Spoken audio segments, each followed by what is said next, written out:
আচ্ছা, তোমরা কখনো ভেবে দেখেছো প্লেনের পাইলট কিভাবে জানতে পারে প্লেনটা কত উচ্চতায় উঠছে? বা কোনো জাহাজের নাবিক কি করে জানতে পারে সেই সমুদ্রের গভীরতা কত? এটা তো কখনোই কোনো স্কেল বা ফিতে দিয়ে কখনোই মাপা সম্ভব নয়। তাহলে এই প্লেনের পাইলট বা জাহাজের নাবিক এরা কি করে জানতে পারে সমুদ্রের গভীরতা কত বা প্লেনটা কত উচ্চতায় উঠছে সেইটা সম্পর্কে? আজকের ভিডিওটা কিন্তু এইটা নিয়েই হবে, কি করে প্লেনের পাইলটরা জানতে পারে কত উচ্চতায় প্লেনটা উঠছে, বা নাবিকরা জানতে পারে কত গভীরতায়, বা কোনো সাবমেরিন কি করে জানতে পারে কত গভীরতায় সেটা চলছে।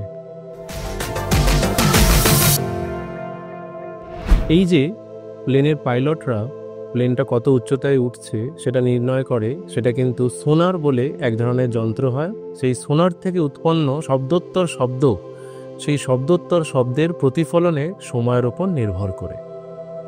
তাহলে দেখে নেওয়া যাক কিভাবে এই সোনার একটা প্লেনের উচ্চতা নির্ণয় করে থাকে, বা একটা জাহাজের বা সাবমেরিনের গভীরতা সমুদ্রের মধ্যে নির্ণয় করে থাকে।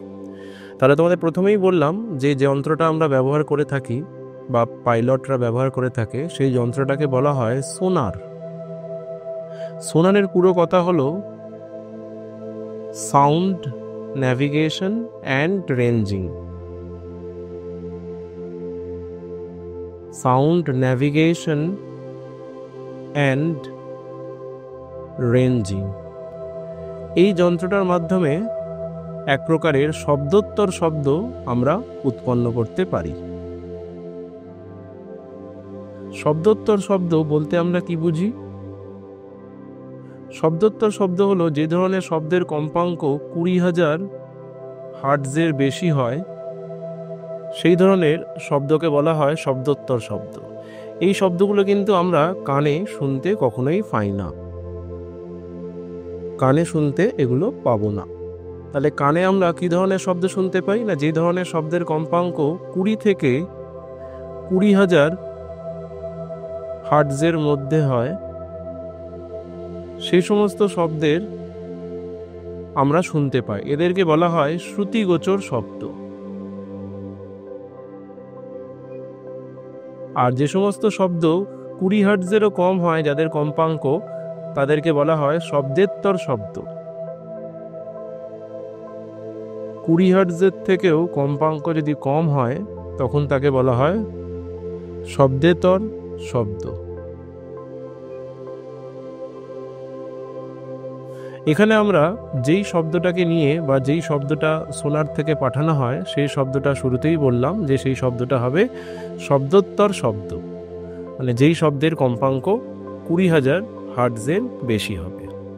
তো এইখানে কি ফর্মুলায় বা কিভাবে এটাকে আমরা নির্ণয় করে থাকি?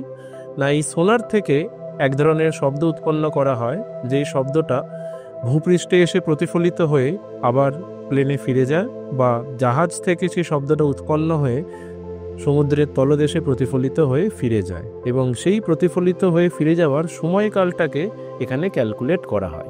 এখানে যেই ফর্মুলার মাধ্যমে একটা প্লেনের উচ্চতা বা গভীরতা সমুদ্রে নির্ণয় করা হয়, সেই ফর্মুলাটা হলো D = VT/2। এখানে D মানে প্লেনের উচ্চতা বা জাহাজের গভীরতা,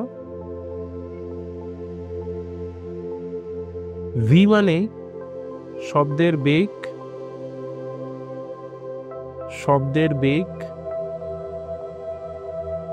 T মানে কতক্ষণ পর আমরা শব্দটা শুনতে পাচ্ছি বা শব্দটা কতক্ষণ পর সোনারে ফিরে আসছে, সময়কাল, কিসের সময়কাল? শব্দটা প্রতিফলিত হয়ে, শব্দটি প্রতিফলিত হয়ে ফিরে আসার সময়কাল, ফিরে আসার সময়কাল।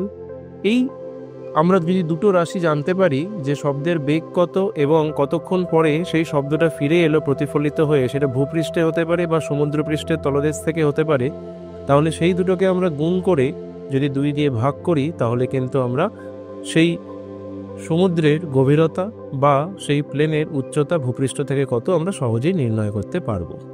শব্দের বেগ কিন্তু ভ্যারি করে, শব্দের বেগ পরিবর্তিত হয় কোন মাধ্যমের মধ্যে দিয়ে শব্দটা প্রবাহিত হচ্ছে তার উপর।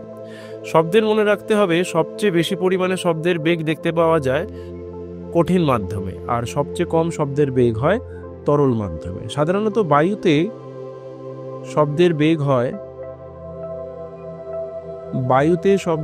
হয় 348 মিটার পার সেকেন্ড, আর জলে বা তরলে, সাধারণত এখানে আমরা জলে ধরে নিচ্ছি, জলে শব্দের বেগ হয় 1531 মিটার পার সেকেন্ড।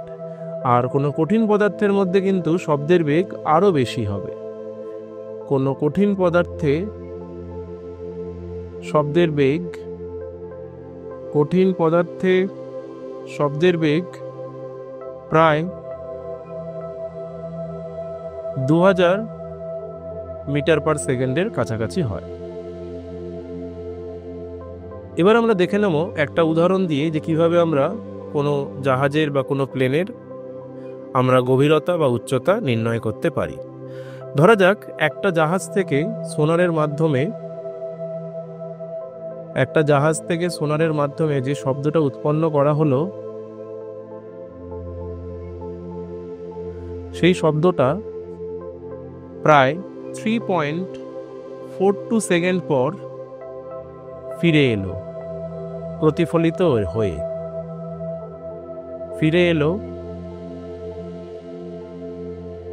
প্রতিফলিত হয়ে, এবং বায়ুতে বা আমরা যদি জলে নির্ণয় করতে থাকি, আমি এখানে জলেই বলছি, জলে যদি শব্দের বেগ আমরা এখানে লিখেছি, জলে শব্দের বেগ 1531 মিটার পার সেকেন্ড হলে প্রশ্ন হলো গভীরতা কত। তাহলে এখানে আমরা যে ফর্মুলাটা ইউজ করেছি সেই ফর্মুলাটা দিয়েই আমরা সহজেই কিন্তু গভীরতা নির্ণয় করতে পারবো।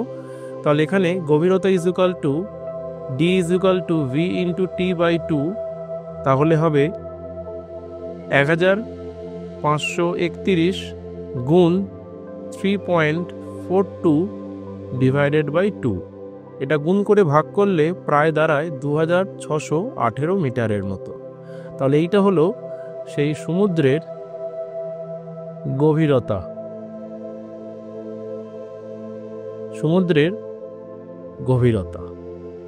এইভাবে আমরা সহজেই কোনো সমুদ্রের বা কোনো প্লেনের উচ্চতা কিন্তু নির্ণয় করতে পারবো। ফর্মুলাটা আমাদেরকে মনে রাখতে হবে, ফর্মুলাটা হলো ভিটি বাই 2। ভি শব্দের বেগ, টি কত সময় পর ফিরে আসছে সেটাকে গুণ করে 2 দিয়ে আমাদের ভাগ করতে হবে। তাহলে তোমরা দেখতে পেলে কিভাবে একটা সোনার থেকে উৎপন্ন শব্দ প্রতিফলিত হয়ে কত সময় পর ফিরে আসছে, সেই সময়টা শুধুমাত্র ক্যালকুলেট করে সেই প্লেনের উচ্চতা বা একটা সমুদ্রের গভীরতা আমরা কিন্তু নির্ণয় করতে পারি। সূত্রটা কিন্তু কখনোই ভুলবে না, সূত্র হলো ভিটি বাই 2। এইভাবে আমরা কিন্তু একটা প্লেনের উচ্চতা বা সমুদ্রের গভীরতা নির্ণয় করতে পারি। আশা করি তোমরা ভিডিওটার মাধ্যমে সম্পূর্ণ বুঝতে পেরেছো কিভাবে প্লেনের উচ্চতা বা সমুদ্রের গভীরতা নির্ণয় করা যেতে পারে। যদি তোমাদের মনের মধ্যে এখনও কোনো ডাউটস থেকে থাকে অবশ্যই কমেন্ট বক্সে সেটা লিখে জানাবে, আমি সেই উত্তর অবশ্যই তোমাদের জানাবো। তোমাদের যদি ভিডিওটা ভালো লেগে থাকে অবশ্যই ভিডিওটাকে লাইক করো, শেয়ার করো এবং চ্যানেলটা সাবস্ক্রাইব করতে ভুলো না। সবাই ভালো করে পড়াশোনা করো, ভালো থেকো, ভালো রেজাল্ট করো।